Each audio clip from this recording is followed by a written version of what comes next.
Austria के एक अर्थशास्त्री और खुद को नेटो का एक्टिविस्ट बताने वाले गुंथर फेलिंगर जॉन ने भारत को लेकर एक बड़ा विवादित बयान दिया है, जिससे सोशल मीडिया पर गुस्से की लहर दौड़ गई है। गुंथर ने सोशल मीडिया प्लेटफॉर्म एक्स पर एक पोस्ट किया, जिसमें उन्होंने लिखा, I call to dismantle India into ex India. Narendra Modi is Russian man. We need friend of freedom for Khalistan. यानी साफ तौर पर उन्होंने कहा कि भारत को तोड़ देना चाहिए। प्रधानमंत्री नरेंद्र मोदी रूस समर्थक हैं और खालिस्तान आंदोलन को आजादी देनी चाहिए। यही नहीं, उन्होंने एक विवादित नक्शा भी शेयर किया। इस नक्शे में पंजाब, दिल्ली, राजस्थान और उत्तर प्रदेश को कथित खालिस्तान दिखाया गया। जम्मू कश्मीर को पाकिस्तान का हिस्सा बताया गया। भारत के कई हिस्सों को नेपाल और बांग्लादेश में जोड़कर दिखाया गया। ये नक्शा सामने आते ही भारत में आक्रोश फैल गया। लोगों ने इसे भारत की संप्रभुता और अखंडता पर सीधा हमला बताया। इस विवाद के बाद गुंथर का अकाउंट भारत में विथहोल्ड कर दिया गया है, लेकिन विथहोल्ड होने से पहले स्क्रीनशॉट वायरल हो चुका था और सोशल मीडिया पर उनके खिलाफ तीखी प्रतिक्रियाएं आने लगी। राजनीतिक दलों से लेकर आम जनता तक हर किसी ने इस बयान को पागलपन बताया। शिवसेना उद्धव गुट की राज्यसभा सांसद प्रियंका चतुर्वेदी ने एक्स पर लिखा, भारत को इस मामले को ऑस्ट्रियाई दूतावास के सामने उठाना चाहिए। सोशल मीडिया पर भी यूजर्स ने सवाल उठाए कि आखिर नेटो से जुड़ा हुआ कोई व्यक्ति भारत की अखंडता को तोड़ने की बात कैसे कर सकता है। आपको जान लेना चाहिए कि गुंथर फेलिंगर का जन्म 1968 में ऑस्ट्रिया के लिंज शहर में हुआ था। उन्होंने Vienna university of economics and business से इंटरनेशनल बिजनेस की पढ़ाई की। यूरोप की राजनीति में उनकी पहचान ऐसे शख्स के तौर पर है जो लगातार नेटो और यूरोपीय संघ के विस्तार को लेकर आवाज उठाते रहते हैं। उनका रवैया हमेशा से रूस और चीन के खिलाफ बेहद सख्त रहा है और वो ऑस्ट्रिया की उस न्यूट्रल पॉलिसी के आलोचक रहे हैं जिसके तहत देश ने लंबे समय से किसी सैन्य गठबंधन में शामिल न होने की नीति अपनाई है।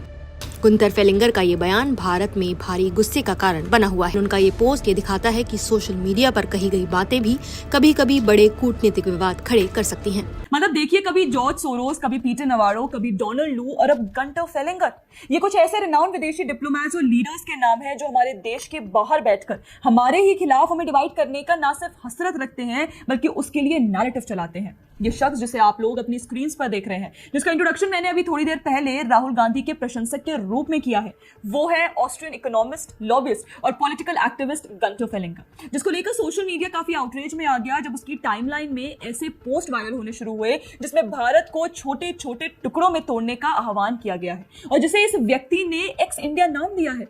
बाकी आप भारत के इस मैप में देख सकते हैं कि कैसे फेलिंगर ने खालिस्तान आंदोलन सहित अलगाववादी आंदोलनों का खुलकर समर्थन किया है, जो एक सेपरेट सिख होमलैंड की मांग करता है। आप भारत के इस मैप पर देख सकते हैं कि कैसे भारत के हर राज्य को तोड़कर दिखाया गया है। कुछ राज्यों को पाकिस्तान का हिस्सा दिखा दिया, तो वहीं हमारे उत्तर भारत के एक मेजर चंक को खालिस्तान सिंबल से रिप्रेजेंट कर दिया। बाकी कुछ सूत्रों की माने तो फेलिंगर ने एक खालिस्तान नैरेटिव एक्स हैंडल के साथ घंटों तक चर्चा की और बताया कि खालिस्तान की आजादी के लिए क्या किया जाए और साथ ही रूस समर्थक भारतीय नेता नरेंद्र मोदी के प्रभाव से कैसे आजाद किया जाए। सिक्स फॉर जस्टिस नाम से चल रहे प्रो खालिस्तान ऑनलाइन स्पेस को ज्वाइन कर भारत में सेपरेटिस्ट मूवमेंट चलाने जैसी रणनीति बनाई जा रही थी। फिलहाल भारत में फेलिंगर का सोशल मीडिया अकाउंट प्रतिबंधित कर दिया गया है, पर सवाल उठता है कि आखिर कहां से आती है ऐसी मानसिकता जहां आप अपने देश में क्या हो रहा है उसे छोड़कर दूसरे देश के अंदरूनी मामलों में हस्तक्षेप करते हैं। बाकी ये भारत की तरह ब्रिक्स को भी खत्म करके एक्स ब्रिक्स में तब्दील करने की ख्वाहिश रखता है। बाकी आपको यह भी बता दें कि फेलिंगर नेटो और ईयू एक्सपेंशन के लिए अपनी आक्रामक वकालत के लिए जाने जाते हैं। साथ ही रूस, चीन, ब्राजील और भारत जैसे उन देशों के टुकड़े टुकड़े करने का आह्वान भी करते हैं जिन्हें वो अमेरिका और यूरोपीय देशों का विरोधी मानते हैं।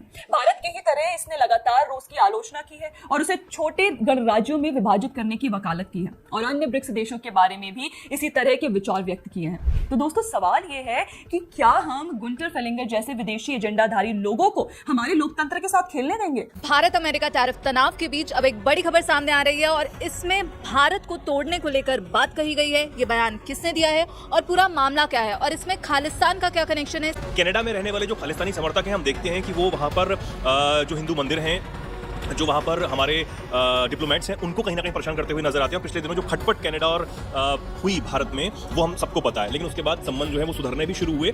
लेकिन खालिस्तानियों की जो मांग है वो अब कहीं ना कहीं अभी भी होती रहती है और हालांकि हम तवज्जो उन पर नहीं देना चाहते, लेकिन फिर भी हमारे दर्शकों को ये पता होना चाहिए कि ऐसी बहुत सारी चुनौतियां हैं जिनसे भारत लड़ रहा है और हमारे जो डिप्लोमेट्स हैं या फिर कहें हमारे सरकार जो है वो उस पर काम करती हुई नजर आती है, उन पर एक्शन लेती हुई नजर आती है। अब इसी कड़ी में ऑस्ट्रिया एक यूरोप की कंट्री है, उनके राजनेता हैं गुंथर फेलिंगर। उन्होंने एक्स प्लेटफॉर्म पर भारत के खिलाफ जहर उगलने का काम किया है।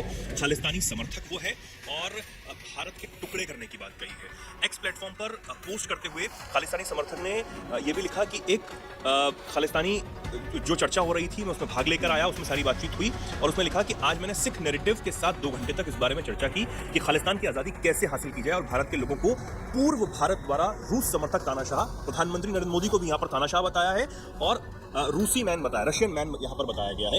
ये इस तरीके की भाषा का प्रयोग यहाँ पर किया गया और के चंगुल से कैसे आज़ाद किया जाए। ये उसने आगे लिखा कि मैंने आज के ब्रिक्स पर भारत की भव्यता और कथित नरसंहारी प्रकृति के बारे में खुद बहुत कुछ सीखा है। ये उसका बयान है। अब जब ये उसका बयान आया और टुकड़े करने की उसने बात की तो उसके बाद तमाम प्रतिक्रियाएं सोशल मीडिया पर सामने आ रही है और इसमें सबसे बड़ी जो प्रतिक्रिया अभी तक हमने देखी है वो है शिवसेना की जो राज्यसभा सांसद हैं प्रियंका चतुर्वेदी। उन्होंने इस व्यक्ति के पोस्ट को रिपोस्ट किया, उस पर लिखा और हमारे विदेश मंत्रालय से पूछा कि ये क्या हो रहा है, हम इस पर क्यों एक्शन नहीं ले रहे हैं ऑस्ट्रिया की एम्बेसी के साथ मिलकर। और उसके बाद सोना मैं आपको बताऊं कि अब अगर हम इस आदमी के ट्विटर हैंडल को देखते हैं तो इसका ट्विटर हैंडल जो है वो भारत में ब्लॉक बताया जा रहा है। इसके अकाउंट को भारत में नहीं पढ़ा जा सकता है, ना कि इसके ट्वीट सामने आएंगे। जैसे कि सेम हमने पाकिस्तानी जो चाहे वो जर्नलिस्ट थे या फिर जो भी लोग थे, राजनेता थे, जो भारत पर गलत बयानबाजी कर रहे थे, झूठी और अफवाह फैला रहे थे सोशल मीडिया पर, उनके अकाउंट को भारत में ब्लॉक किया गया था। ठीक इसी तरह इसके अकाउंट को ब्लॉक कर दिया गया है। इसने अपने जो पोस्ट किया था उसमें एक मैप भी गलत शेयर किया था, हालांकि वो दिखाने लायक नहीं क्योंकि भारत के खिलाफ ये मैप शेयर किया गया था। खालिस्तानी समर्थक उसमें बताया गया था, जो हिस्सा है वो खालिस्तान बनाने के लिए बताया गया था। तो ये इस तरह की जो बयानबाजियां हैं वो हो रही हैं। अब इसके बारे में भी जानना बहुत ज़रूरी हो जाता है कि आखिर ये जो गुंथर है ये है कौन। तो ये एक ऑस्ट्रेलियाई राजनेता है, इन्फ्लुएंसर है और सबसे बड़ी बात ये है कि ये एक ऐसी लॉबी चलाता है, कमेटी फॉर नाटो एनलार्जमेंट। एक ऐसी कमेटी है जो कि यूरोप के वो देश जिनमें ऑस्ट्रिया भी है, कोसोवो है, यूक्रेन है, आर्मेनिया है, वो देश जो अब तक नाटो में शामिल नहीं हुए हैं, इन देशों को नाटो में शामिल करने की मुहिम ये व्यक्ति चलाता है। तो अब नाटो में शामिल करने की मुहिम, और हम सबको याद है कि नाटो के तमाम जो देश हैं वो वैसे तो भारत को नहीं बोलते, लेकिन देखा कि अब जब टेरिफ वाला मामला था, रूस यूक्रेन युद्ध नहीं रुक रहा था, तो नाटो के किस तरीके से भारत पर आक्रमण किया था और भारत पर हमला बोला था कि भारत जो है वो इस युद्ध में योगदान दे रहा है, फंडिंग कर रहा है रूस से व्यापार करके। तो अब उसी नाटो में शामिल होने के लिए ये जो व्यक्ति है एक लॉबी चलाता है अपने देश को शामिल कराने के लिए, यूक्रेन को शामिल कराने के लिए। और क्योंकि इसने प्रधानमंत्री नरेंद्र मोदी पर भी जहर उगला और इसने कहा कि वो रशियन मैन है, रशियन का सपोर्ट करते हैं, तो इस तरीके की भाषा इसने इस्तेमाल की है। और अब इस पर फिलहाल सोशल मीडिया पर तो इसका एक्शन हुआ है, लेकिन क्या ऑस्ट्रिया एम्बेसी के साथ मिलकर इस व्यक्ति पर कोई एक्शन होगा? आज अपने शो में खुलासा करेंगे एंटी इंडिया एजेंडे की। भारत में ही नहीं बल्कि विदेशों में भी एंटी इंडिया लॉबी एक्टिव है। ये लॉबी हर समय यही साजिश रचती है कि भारत की छवि को कैसे खराब किया जाए, प्रधानमंत्री मोदी की सरकार को कैसे अस्थिर किया जाए और कैसे राहुल गांधी जैसे अयोग्य नेता को सत्ता में बिठाया जाए। वैसे ये कोई नई बात नहीं है। जॉर्ज सोरोस का नाम पहले ही सामने आ चुका है, जिसने खुले मंच पर कहा था कि मोदी को हटाना है। और अब एक और नाम सुर्खियों में है, ऑस्ट्रियन इकोनॉमिस्ट गुंथेर फेंगलियर का।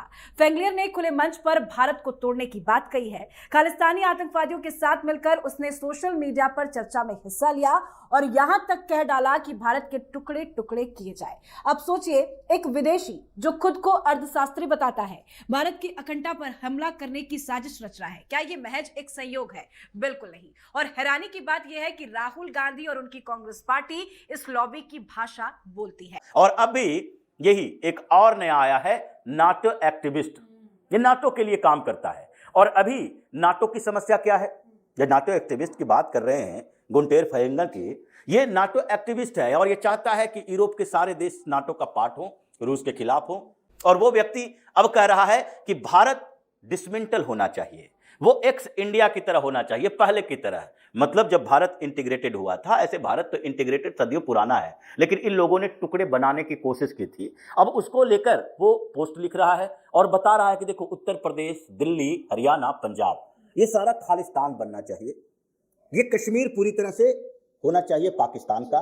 और उसके बाद पश्चिम बंगाल बांग्लादेश के पास जाना चाहिए। उधर कुछ क्षेत्र बिहार का वो नेपाल के साथ जाना चाहिए, उधर भूटान के साथ जाना, मतलब भारत को टुकड़े टुकड़े में बांट दो।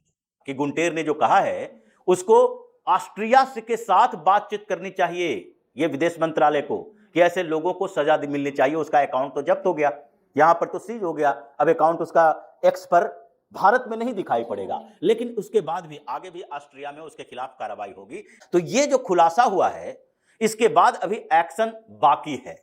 ये पूरे नेटवर्क को उखाड़ा जाएगा, तलाशा जाएगा। और अभी जो जांच होने वाले हैं उसमें इससे पता चलेगा कि नाटो के इस एक्टिविटी में राहुल गांधी, कांग्रेस के नेता और दूसरे नेता की क्या भूमिका है, जो कि प्रधानमंत्री मोदी और पुतिन की इस दोस्ती से ये समझ रहे हैं कि अमेरिका की लॉबी नाराज है तो अमेरिका के साथ हमें रहना चाहिए, किसी तरीके से पीएम मोदी को हटाओ और राहुल गांधी जैसे नेता को आगे बढ़ाओ ताकि ये अमेरिका के पीछे पीछे घूमते रहें।